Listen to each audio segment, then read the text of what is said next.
Greetings. My apologies, I didn't mean to startle you. I'd assumed that with the snow on the ground you would have heard my approach. I imagine that you are the latest courier of the Sealy Court, so I will give you the same message as the last. I will not... But wait, your ears. They're so red. They're very red.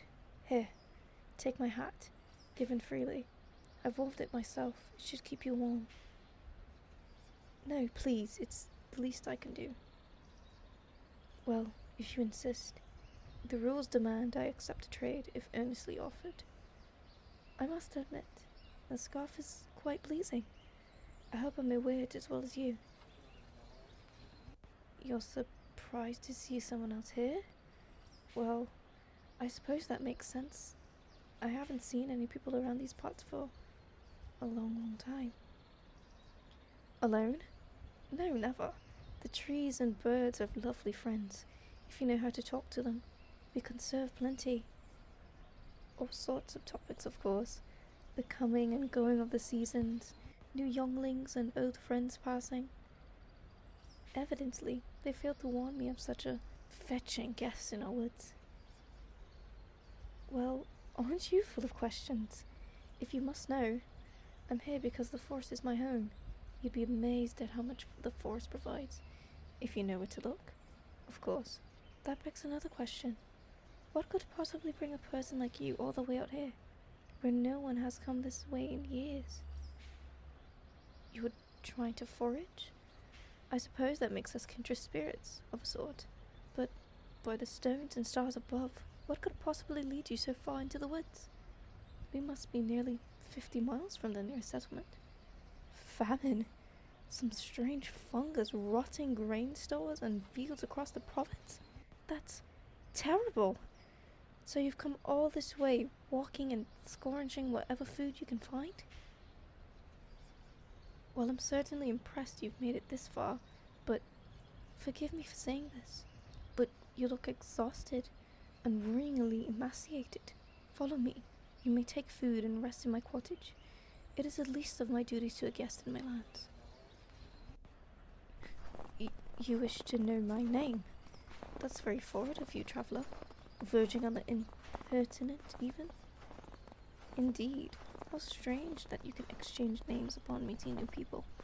I've heard of such things, but it has been so long since I've met one of your, culture before. If I might give you advice, speak not your name to any of my people. It creates a certain obligation you may wish to avoid. Why, yes, there are more of us. I live apart from the rest, but there are a few hundred within our court. You may have difficulty finding them, however.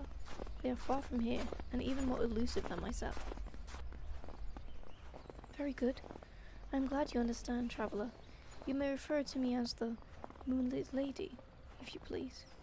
Though, I've never felt much need for names in a party of two.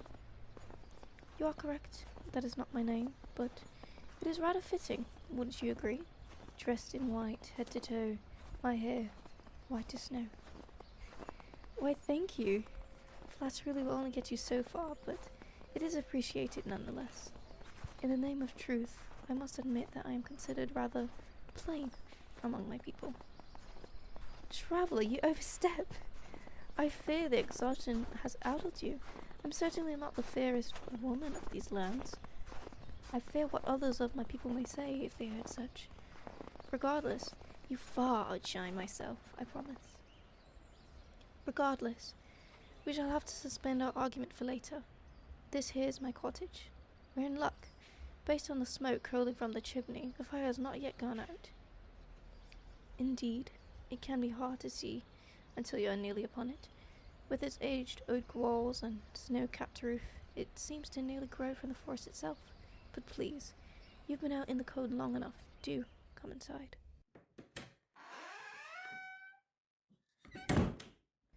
Ah, yes. The fire still burns. Here, allow me to... There we are. A few more logs to feed the flame. Why do you simply stand in the center of the room? Take a seat at the table. I'll fetch you a bowl of stew, freely given. It's been simmering over the fire since this morning, so it should be ready by now. Must you be so stubborn? You clearly need it. You need not come up with a repayment now. As entertaining as it would be for you to give up more of your clothes to me, I would not take advantage of you so, and I fear the code outside would take you without them. You wish to give me 2 weeks of your labor in exchange for bedding and food? Well, I suppose the rules require me to accept your offer, and I suppose that will be enough time to teach you some of the arts of the forest, so you might care for yourself afterwards. The rules? I suppose. I have mentioned them twice now, haven't I? You can consider them norms that my people must follow, of hospitality, of the power of names. If you stay, I suppose I'll have to teach them to you. Most of my kind are rather more strict than myself about them, and I'd hate for you to run into a foul of one of them. Regardless, now that we've reached an accord, please, eat up. It's a shame for one as lovely as you to be so unwell. You find my food enchanting, you say. An intriguing choice of words, but regardless, you flatter me. It pleases me to know you enjoy it so. Now, I have promised you quarters in addition to food, and I always keep my promises. I have no bed to offer. I myself sleep on a pallet of furs. I will make you up one as well, beside the fire. Just a moment. There. I hope that shall suffice. And now that you've finished eating, I must insist you rest. From your eyes and drooping posture alone, I can tell that you grow tired. Your thanks are appreciated, but not accepted. A trade was made, fair and true. Now rest and allow yourself to heal.